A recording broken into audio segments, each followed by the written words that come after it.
You've seen them. The person who walks into a room and something subtly changes. Conversations become more attentive. People seem to lean in without realizing it. There is no performance, no attempt to dominate the room, no need to prove anything. Yet their presence lingers. Long after they leave, people remember how they felt around them. Most assume this kind of magnetism is a gift reserved for a fortunate few, a natural charisma, a personality trait, something you either have or you don't.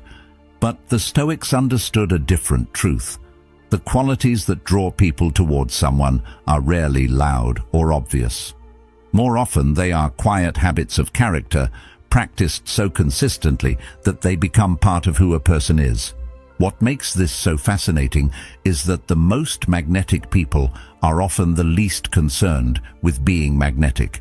While others chase attention, they cultivate presence. While others seek validation, they develop self-command. They are not focused on being noticed. They are focused on how they carry themselves through the world. Marcus Aurelius wrote that the mind becomes colored by its habitual thoughts, and nowhere is that more visible than in the way a person moves, speaks, listens, and responds to the people around them. The calmness that puts others at ease, the steadiness that inspires trust, and the quiet confidence that never needs to announce itself are not performances.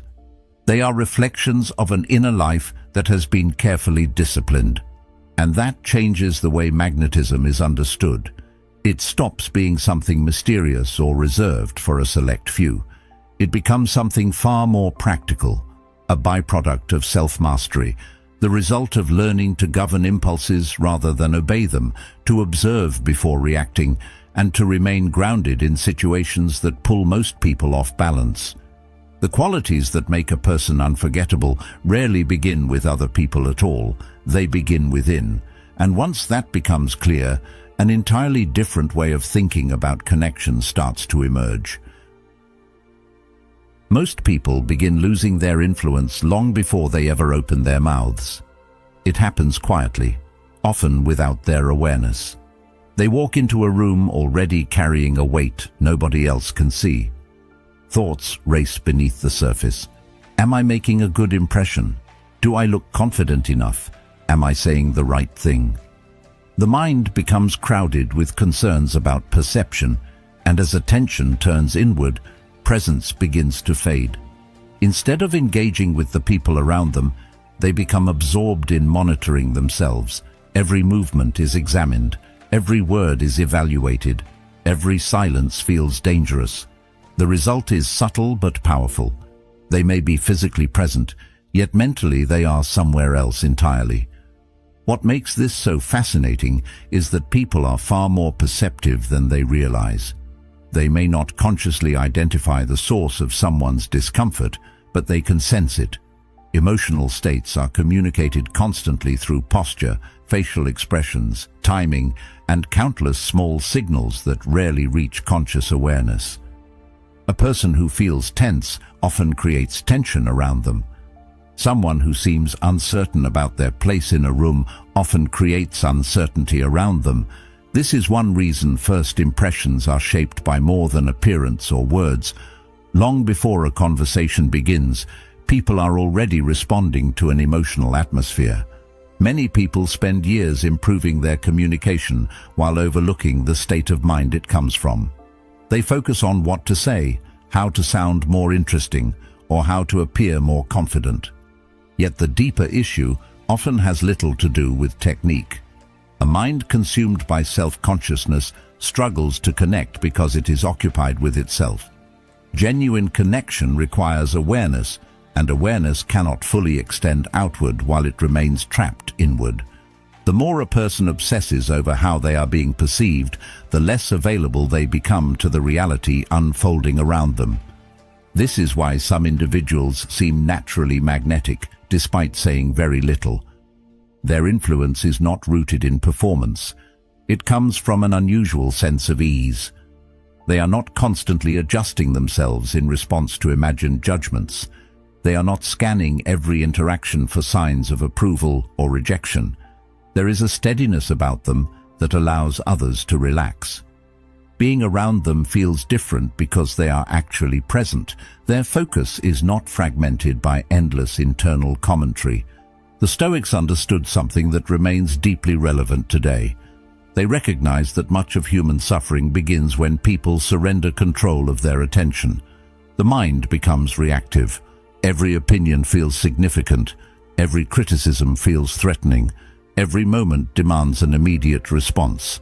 Yet freedom begins when a person learns to create space between stimulus and reaction. A pause may look insignificant from the outside. Internally, it changes everything. It transforms experience from something that happens to you into something you consciously participate in. Consider how quickly most people move through conversations. Questions are answered almost before they are finished being asked. Silences are filled the moment they appear. Reactions emerge instantly. Opinions are offered without reflection. There is often a subtle urgency underneath it all, as though slowing down might expose weakness or uncertainty. Yet the opposite is often true. Rushing tends to reveal anxiety. It communicates that stillness is uncomfortable. It suggests that silence must be escaped rather than inhabited. Seneca understood this well when he wrote, "The greatest remedy for anger is delay." The wisdom extends far beyond anger. In many situations, the ability to pause is the ability to remain in command of yourself. A different quality emerges when someone becomes comfortable slowing the pace. Their movements become more deliberate. Their words become more considered. They listen fully before responding. They allow moments to breathe. Nothing feels forced because nothing needs to be rushed. This does not mean becoming passive or detached. It means remaining composed enough to choose responses rather than merely producing them. That distinction may seem small, but people notice it. They feel it even when they cannot explain it. There is something reassuring about a person who is not in a hurry to prove themselves. Their calmness sends a message that requires no words. It suggests they are comfortable enough with who they are, that they do not need constant validation from the environment around them. And that comfort spreads. Others begin lowering their own defenses. Conversations become less performative. Interactions become more genuine. The atmosphere shifts because one person has stopped feeding the collective pressure to impress. Marcus Aurelius often reminded himself not to be carried away by every impulse that arose within him. He understood that the first reaction is not always the wisest one. The same principle applies in ordinary social moments. The urge to interrupt, explain, justify, impress, or defend often appears automatically, yet automatic does not mean necessary. When a person develops the ability to observe these impulses without immediately acting on them, a different kind of strength begins to emerge. It is quieter than outward confidence, but often far more powerful. The deeper truth is that stillness has very little to do with other people. It begins as an internal relationship. A person learns that silence does not need to be feared. Uncertainty does not need to be eliminated immediately. Not every moment requires action. Not every gap requires filling.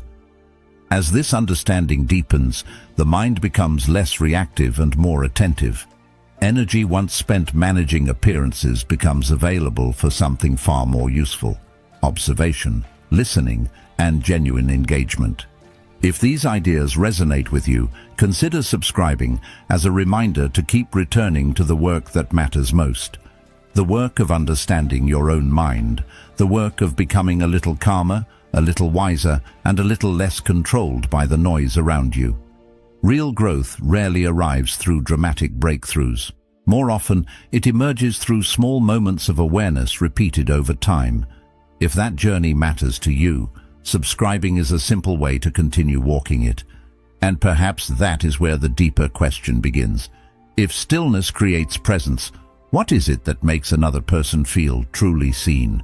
Think about the conversations that remained in your memory long after they ended. In most cases, it was not because the other person said something extraordinary. It was not because they delivered a perfect insight or told an unforgettable story. More often, what stayed with you was a feeling, a subtle sense that, for a few moments, someone was completely present with you. Their attention did not seem divided. Their mind was not wandering somewhere else. They were not waiting impatiently for their turn to speak. They were simply there, fully engaged, fully attentive. And that feeling, although difficult to describe, is becoming increasingly rare. Modern life has created an environment where attention is constantly under attack. Notifications compete for it. Deadlines demand it. Endless streams of information pull it in every direction. As a result, many people move through conversations carrying the same fragmented attention they bring into every other area of life. They hear words without truly listening.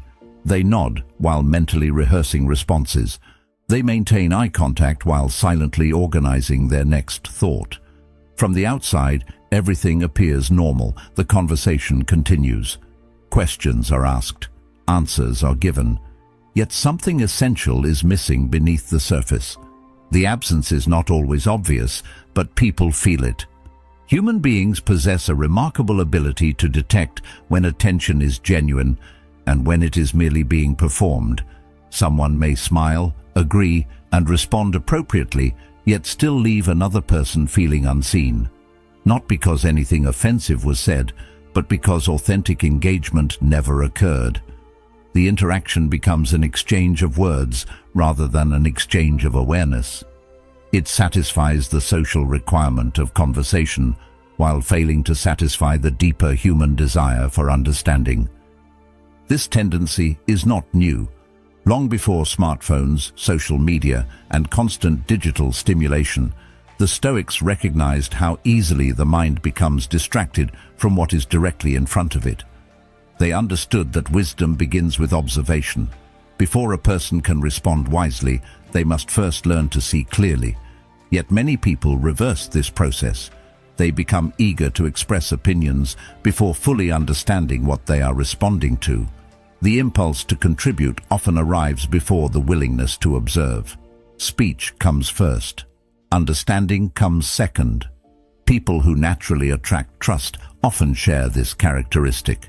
They notice things, not in an intrusive way, not as a calculated strategy. They simply pay attention. They remember names because they care enough to remember them. They recall details from previous conversations because those details mattered. They ask one more question after everyone else would have moved on, not because they memorized a communication technique, but because genuine curiosity keeps them engaged. There is a significant difference between asking questions to appear interested and asking questions because you are interested. Most people can feel that difference immediately. Curiosity has a unique effect on human interaction. It quietly removes the spotlight from the self. When attention is directed toward understanding rather than performing, conversations become less exhausting. The pressure to appear intelligent begins to fade. The need to constantly manage impressions loses its grip. Instead of viewing another person as an audience evaluating your worth, you begin seeing them as a complex human being carrying experiences, fears, ambitions, and stories you know nothing about. That shift changes everything. The conversation no longer revolves around proving yourself. It becomes an opportunity to explore reality through someone else's perspective. And reality is always more interesting than performance. Every person possesses an inner world that remains largely invisible to those around them. Most interactions barely scratch the surface. People exchange facts, opinions, and routines, while rarely touching the experiences that shape who they are. Genuine curiosity invites those deeper layers into the open. It creates space for honesty. It encourages reflection. It communicates, often without words, that what another person thinks and feels matters. When someone senses this kind of attention, a subtle transformation begins. Defenses lower. Responses become less guarded. The conversation gradually moves beyond rehearsed answers and predictable social patterns. Something more authentic starts to emerge. People reveal pieces of themselves they might normally keep hidden, not because they were persuaded to do so, but because they feel safe enough to do it naturally. Safety is one of the least discussed and most important ingredients in human connection. Trust grows within that environment, not all at once, not dramatically. It develops through small moments repeated consistently over time, a remembered detail, a thoughtful question, a patient silence, a willingness to listen without immediately redirecting the conversation back to oneself. These moments seem insignificant when viewed individually, yet together they create an impression that lasts. People remember how they felt around someone far longer than they remember specific words. The feeling of being understood leaves a deeper mark than the feeling of being entertained. Yet trust remains delicate. It can take weeks, months, or even years to build, while a single habit can begin eroding it almost immediately. The irony is that this habit often disguises itself as confidence, honesty, or strength.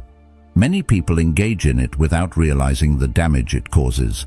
They assume they are creating connection when they are actually weakening it. And once this pattern becomes visible, it becomes impossible to ignore because it quietly undermines nearly every meaningful relationship a person hopes to build. A person can be admired from a distance and still feel deeply isolated.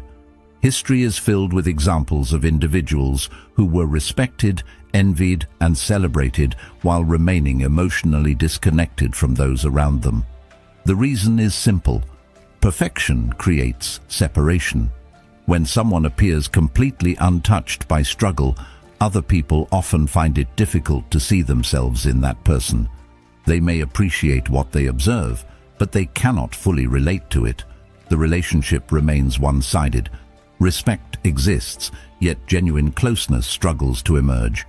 Human beings connect through shared reality. They connect through limitations, challenges, setbacks, and imperfections. Not because suffering is attractive, but because honesty creates familiarity. There is something deeply reassuring about realizing that another person wrestles with many of the same fears, mistakes, and uncertainties that exist within yourself. The moment that realization appears, the interaction changes. The distance begins to shrink. What was once a performance becomes a conversation. What was once an image becomes a person. This is one of the reasons Stoic philosophy continues to resonate centuries after it was first written. The Stoics were not interested in appearing invulnerable. They were interested in understanding reality clearly. Marcus Aurelius, despite ruling one of the most powerful empires in history, filled his private reflections with reminders of his own weaknesses. He wrote about frustration, distraction, impatience, temptation, and the constant challenge of governing his own mind. These were not admissions of defeat, they were demonstrations of honesty. He possessed enough inner stability to look directly at his imperfections without feeling threatened by them. That kind of honesty requires a form of confidence that many people overlook. It is easy to project certainty when circumstances are favorable. It is much harder to acknowledge mistakes without immediately defending them. Yet the ability to do so reveals something important. It shows that self-worth is no longer dependent on appearing perfect. A person becomes free to acknowledge reality because their identity no longer depends on avoiding it. This freedom changes the entire tone of their interactions with others. People who naturally attract trust often display this quality without making a point of it. They do not pretend to know everything. They are comfortable saying, "I was wrong about that." They can admit when they misunderstood something. They can laugh at decisions that once embarrassed them. None of this feels forced because they are not using vulnerability as a strategy. They are simply being honest about the fact that they are human. The honesty itself becomes refreshing because it is increasingly uncommon. In many conversations, there is an unspoken competition taking place beneath the surface. People subtly attempt to establish competence, status, intelligence, or importance. They exaggerate accomplishments, minimize failures, redirect attention toward their strengths. The behavior is understandable. Most people want to be respected, yet these efforts often create an unintended consequence. They make interactions feel heavy. The conversation becomes less about understanding each other and more about managing impressions. Everyone leaves feeling slightly exhausted without fully understanding why. The atmosphere changes when someone no longer feels compelled to prove themselves. The pressure disappears. Others stop feeling evaluated. They stop worrying about how they compare. The conversation becomes lighter because it is no longer serving as a stage for self-promotion. It becomes a place where people can think openly, speak honestly, and engage without constantly protecting an image. That sense of ease is surprisingly powerful. Many people spend so much time around performances that authenticity immediately stands out. There is also a subtle strength in being able to acknowledge limitations without becoming defined by them. Some people avoid discussing mistakes because they fear appearing weak. Others swing to the opposite extreme and turn every flaw into a public display. Neither approach creates genuine connection. One hides reality, the other performs it. What creates trust is something much quieter. It is the ability to acknowledge imperfections without becoming consumed by them. The mistake is recognized, learned from, and integrated into a larger understanding of oneself. This balanced approach has a calming effect on those around it. People begin to feel that they do not need to maintain their own performances either. They become more comfortable admitting uncertainty, more willing to share honest thoughts, more willing to reveal concerns they might otherwise conceal. Authenticity has a tendency to invite authenticity. The permission one person gives themselves often becomes permission for others as well. As this dynamic develops, something interesting begins to happen. The focus gradually shifts away from attracting approval altogether. Conversations become less concerned with being impressive and more concerned with being real. The need to control how every word is received starts to loosen its grip. A different kind of confidence emerges, one rooted not in admiration but in self-acceptance. And perhaps this is why the people who draw others toward them most naturally are often the ones thinking about themselves the least. Their attention is no longer trapped in the endless task of maintaining an image. It is free to engage with the world as it is, and with the people standing directly in front of them. Much of human behavior is shaped by a desire that rarely announces itself openly. It operates quietly beneath decisions, conversations, ambitions, and even personal identities. The desire to be accepted, to be respected, to be appreciated, to feel that one's existence has been acknowledged and valued by others. On the surface, these motivations seem harmless. In many ways, they are deeply human. People are social creatures, and connection has always played an important role in survival and belonging. Yet there is a significant difference between appreciating approval and depending on it. That difference often determines whether a person remains guided by their own principles or becomes subtly directed by the expectations of everyone around them. Many individuals spend years adapting themselves to fit what they believe others want. The process usually happens gradually. Certain opinions are softened, certain traits are hidden, certain behaviors are emphasized because they receive positive reactions. Over time, these adjustments accumulate. What begins as a small effort to gain acceptance can eventually become a habit of self-editing.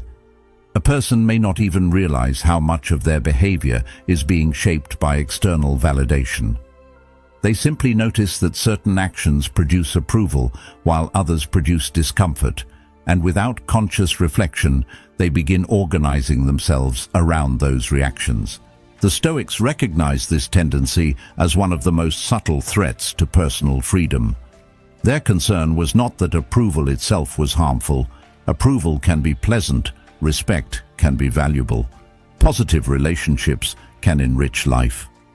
The danger emerges when emotional stability becomes dependent upon these things. The moment someone needs constant validation to feel secure, control begins shifting away from them. Their mood rises and falls according to opinions they cannot fully influence. Their confidence becomes conditional.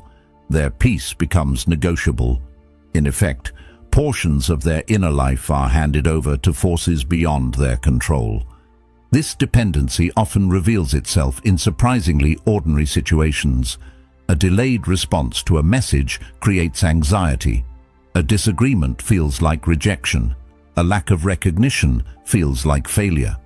Criticism lingers in the mind for days, while praise fades within hours. The emotional reaction may seem connected to the event itself, but the deeper issue is usually the meaning attached to it. External approval has quietly become a source of emotional fuel. When it arrives, everything feels stable. When it disappears, uncertainty rushes in to replace it. People are often more aware of this dependency in others than they are in themselves. There is a certain tension that emerges when someone is constantly seeking reassurance. Their words seem carefully designed to gain agreement. Their opinions shift depending on the audience.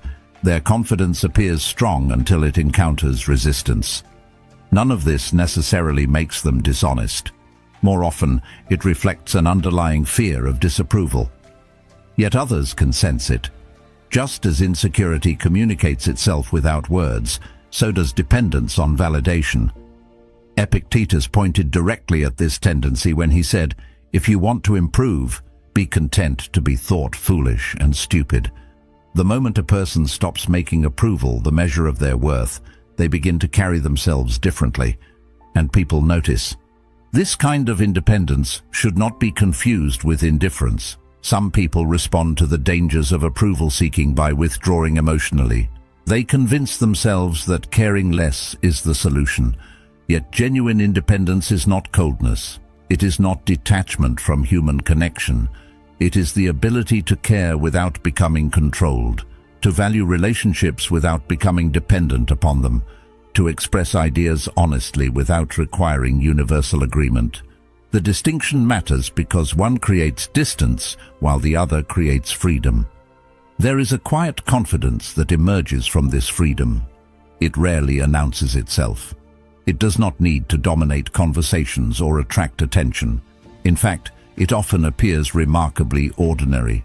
The person simply seems comfortable with differing opinions, comfortable with uncertainty, comfortable with not being everyone's favorite person. This comfort communicates something powerful.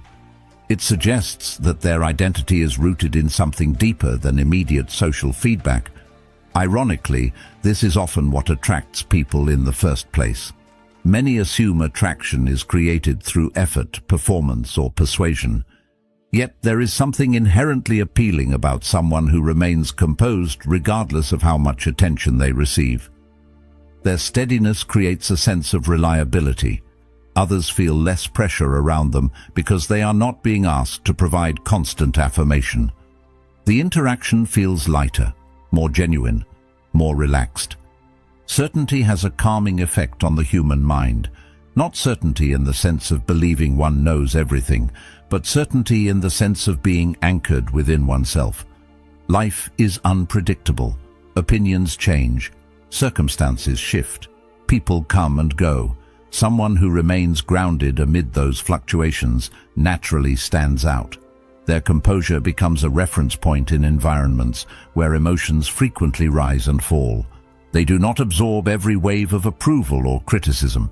They remain centered while others are pulled in different directions. Yet strength alone does not create lasting influence. Stability may earn respect, but respect by itself rarely creates deep connection. Human beings are drawn to competence, but they are also drawn to kindness. They admire self-possession, but they remember generosity. The strongest presence often belongs not to the person who needs nothing from others, but to the person who possesses enough inner security to give something to them. And that shift changes the entire nature of connection. The way people respond to another person's success reveals far more than they often realize. Most reactions appear positive on the surface. A smile is offered, congratulations are given, supportive words are spoken. Everything seems appropriate, Yet beneath that outward response, a very different process sometimes unfolds. Comparison begins quietly. Attention shifts away from the achievement itself and toward what it appears to say about one's own position.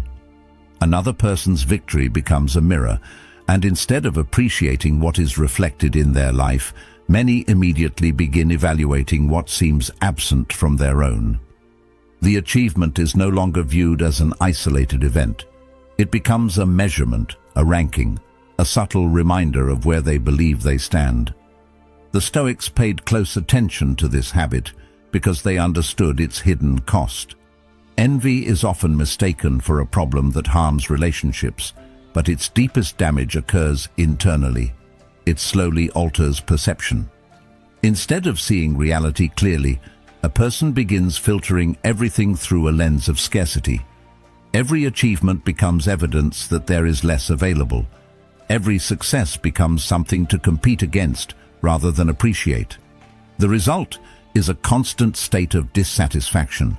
Even positive experiences lose their ability to bring contentment because attention remains fixed on what someone else possesses. There is another way of seeing things, and it begins with a simple realization. Another person's success takes nothing away from your own potential. Their achievement does not reduce your possibilities. Their progress does not diminish your value. Yet this truth often remains hidden beneath years of conditioning that encourage competition in nearly every area of life. People are taught to compare grades, careers, accomplishments, possessions, and social standing. Over time, comparison begins to feel normal. What feels normal, however, is not always what is healthy.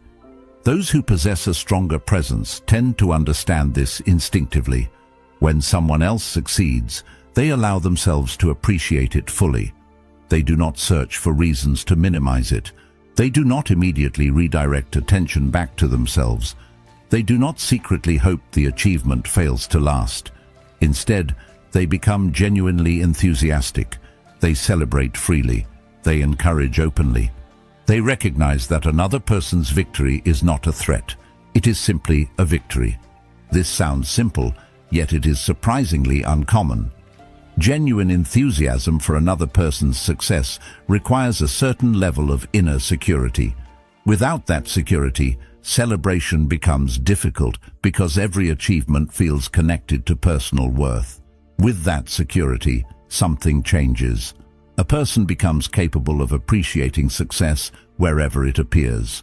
They can admire excellence without feeling diminished by it. They can acknowledge someone else's strengths without questioning their own. This creates a quality that people remember. Most individuals encounter enough competition throughout their lives.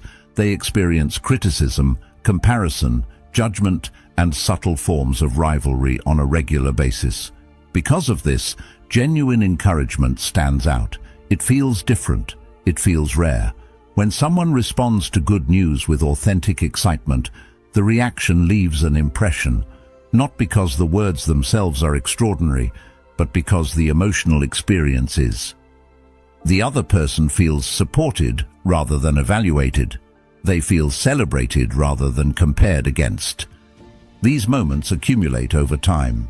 A remembered achievement, a sincere compliment, a genuine expression of happiness when things go well. Individually, they may seem small.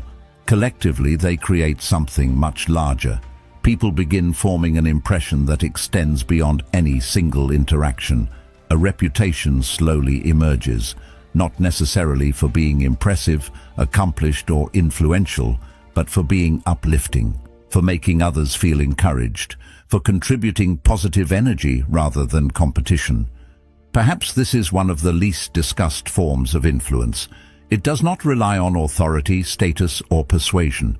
It emerges from the ability to elevate the people around you, to leave conversations with others feeling more hopeful, more confident, and more appreciated than before.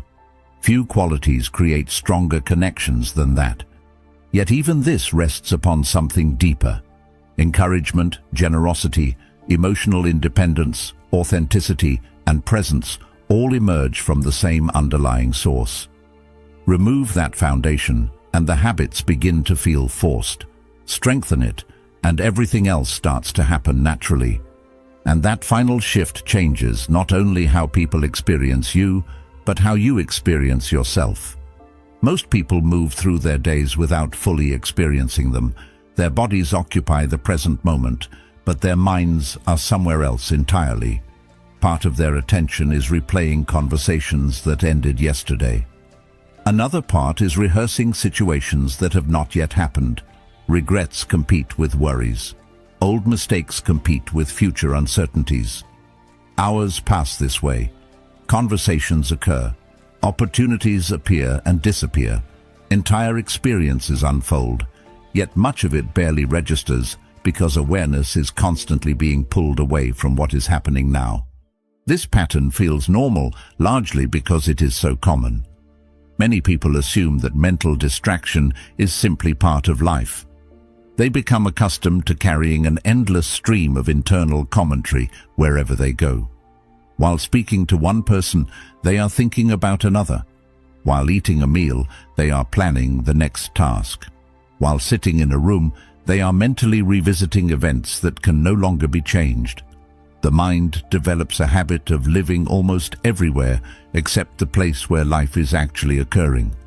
Over time, this habit becomes so automatic that it often escapes notice entirely. The Stoics repeatedly return to a simple but demanding principle. Pay attention, not next week, not when circumstances improve, not after every problem has been solved, now. The instruction sounds straightforward, yet it may be one of the most difficult disciplines a person can practice. Attention requires effort because the mind naturally drifts toward distraction. It seeks stimulation, certainty, and escape. Remaining present means resisting that impulse and returning again and again to what is directly in front of you.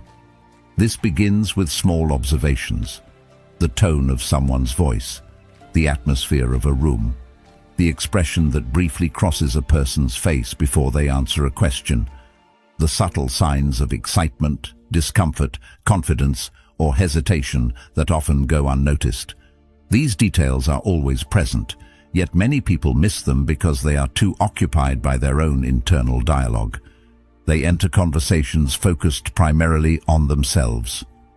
What should I say next? How am I being perceived? Am I making a good impression? These concerns consume attention that could otherwise be used to observe reality more clearly. Attention has become increasingly valuable precisely because it has become increasingly rare. In a world where distraction is constant, genuine observation stands out. Most people are accustomed to receiving partial attention. They are listened to while someone checks a phone, acknowledged while someone thinks about something else, heard without truly being understood. Because of this, the experience of being genuinely noticed feels surprisingly powerful. It creates an impression that lingers long after specific words have been forgotten. Marcus Aurelius captured the importance of this kind of presence when he wrote, "Confine yourself to the present." Few gifts are more meaningful than giving another person the one thing so many have lost: your full attention in the moment you share together. People can sense when they are being observed with genuine interest, not analyzed, not judged, simply noticed. The difference matters. Judgment creates tension. Observation creates understanding. When someone feels truly seen, they begin relaxing into the interaction. Defenses lower. Responses become more authentic. The conversation gains depth because neither person is trapped inside a performance. Instead of exchanging carefully managed versions of themselves, they begin meeting each other more honestly. This ability cannot be separated from awareness. No communication technique can replace it. No strategy can imitate it convincingly for long. Genuine attention changes interactions because it changes perception first. A person notices more, understands more, and therefore responds differently. Their words carry greater weight because those words emerge from observation rather than assumption. Their presence feels stronger because their attention is not scattered across countless internal distractions. Many people search for ways to become more influential without realizing that influence often begins with observation. They focus on speaking more effectively while overlooking the importance of seeing more clearly. Yet the quality of responses depends upon the quality of attention that precedes them. A person who notices little can only respond to little. A person who notices much has access to a far richer understanding of what is actually taking place. Over time, this habit begins affecting more than conversations. It changes the way life itself is experienced. Ordinary moments become more vivid. Relationships become more meaningful. Small details gain significance because they are finally being perceived rather than overlooked. The world feels less mechanical and more alive, not because circumstances have changed, but because awareness has deepened. Reality often becomes more interesting once a person begins paying attention to it. Perhaps this is why so many qualities associated with personal magnetism seem difficult to manufacture. Presence, warmth, depth, and connection are not isolated traits that can simply be adopted. They emerge naturally when attention moves away from constant self-preoccupation and toward genuine engagement with the world. The person who notices more inevitably understands more. The person who understands more inevitably connects more deeply. The process unfolds almost on its own, and that may be the final realization hiding beneath everything discussed so far. The qualities people find most compelling rarely begin with other people at all. They begin with the relationship a person has with their own attention. Once awareness becomes steady, authenticity becomes easier, generosity becomes easier, confidence becomes quieter and more stable, connection becomes more natural. What once looked like charisma reveals itself as something far simpler and far deeper. Not performance, not manipulation, not charm. Just the rare ability to be fully present in a world that is constantly trying to pull attention somewhere else. By this point, a pattern has likely begun to emerge. The ideas explored so far may have appeared to focus on conversations, relationships, and the qualities that naturally draw people closer. Yet beneath all of them lies something far more fundamental. None of these habits were really about attracting others, at least not in the way most people imagine. They were never about learning how to become more persuasive, more impressive, or more socially skilled. The deeper purpose was always internal. Every habit pointed back toward the same place, the way a person relates to themselves. Because long before anyone influences a room, they are influenced by the condition of their own mind. This is why so many attempts at personal transformation fail. People often focus on external behaviors while ignoring the internal patterns that produce them. They try to appear calm without addressing the anxiety underneath. They attempt to sound confident while remaining dependent on approval. They practice communication techniques while neglecting genuine curiosity. For a short time, these efforts can create results.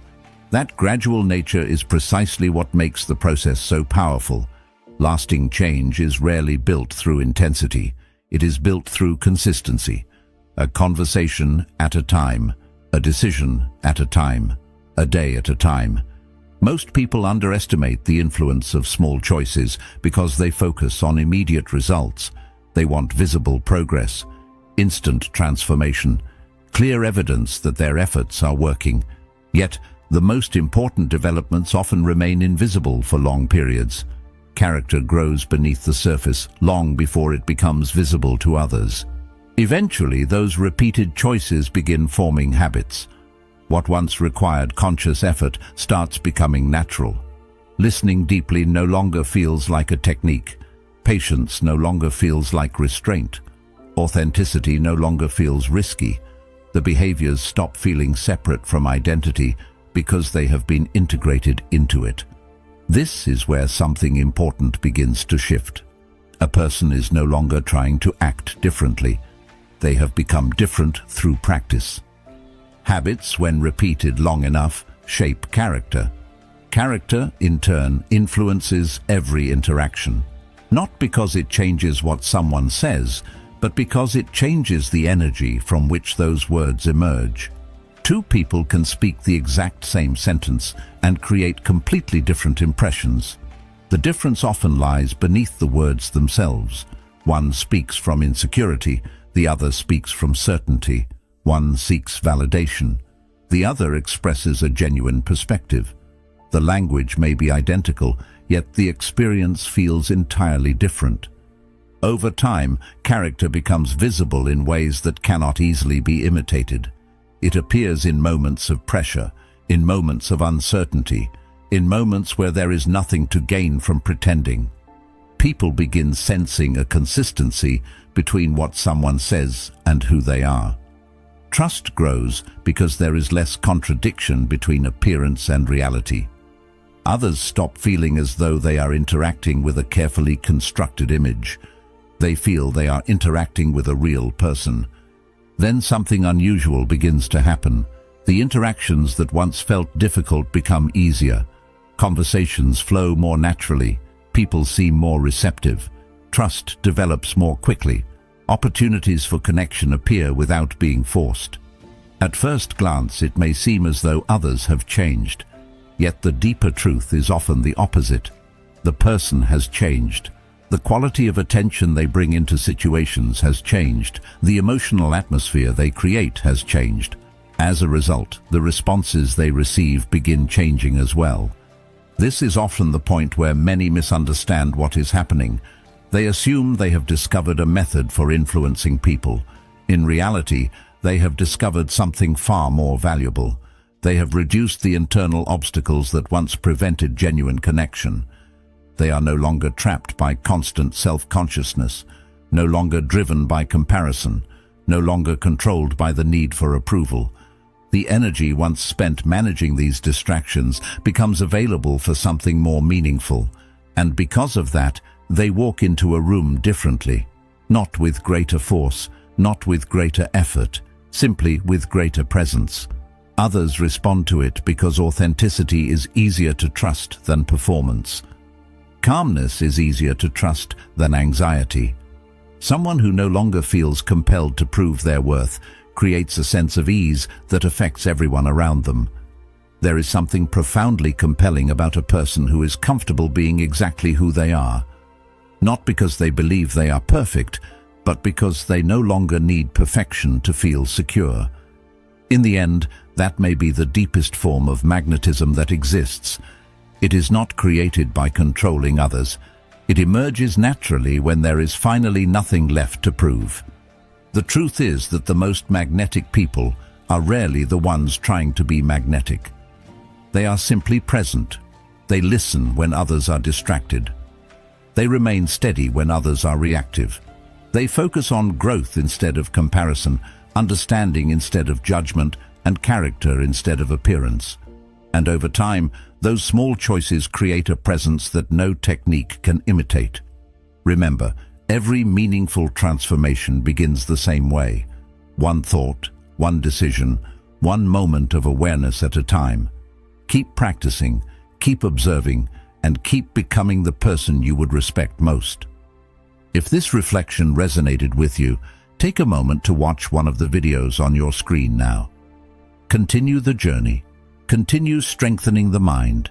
Continue building the kind of character that remains steady in any circumstance.